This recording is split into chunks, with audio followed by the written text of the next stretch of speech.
Now, I'm gonna be honest. I'm watching Video Game High School through a Discord stream my friend left on after he went to bed on Discord.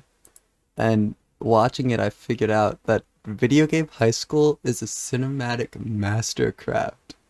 Like, while I'm writing this, I'm in the middle of binge watching the entire season, roughly 5 a.m. And as I was writing, I like continued writing. Episode 1 of season 3 had just ended me, and that's when the show really surprised me.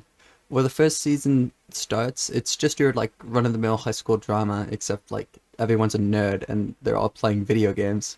And your seemingly loser protagonist, Brian D, goes to his new school, the video game high school, and meets his new friends Ted, Key, and Jenny Matrix.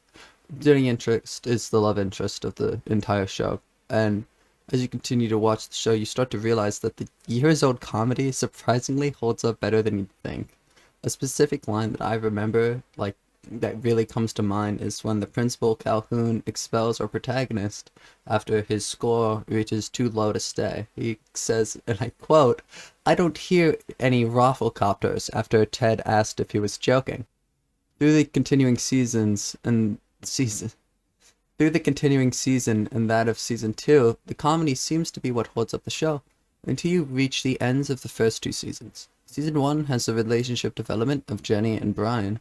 In season 2, you see Brian snapping, and the entire B plot of the Law, who is awesome, and Shotbot falling in love. How Shotbot, a robot, is dressed as a schoolgirl.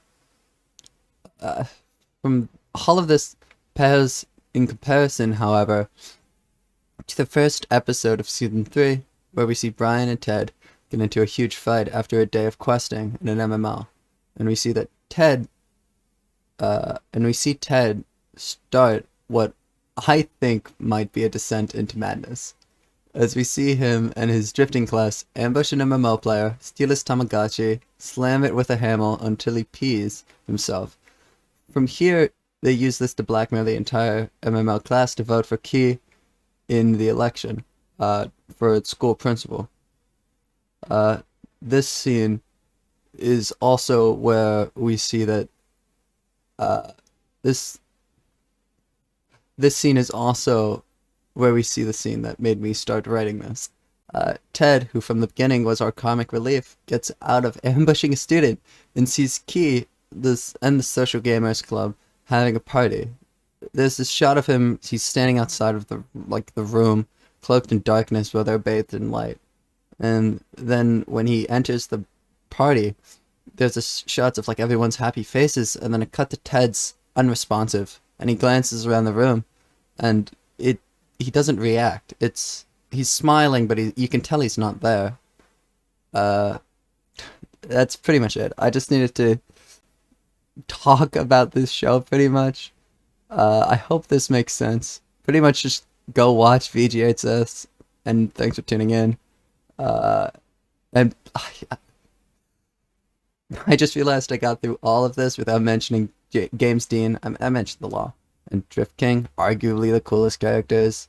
Another thing, I was writing this during the second episode of season 3, and Brian was just arrested. How is this a YouTube project? Final last thing is that I haven't finished the story at the time of this goes live, so don't spoil it.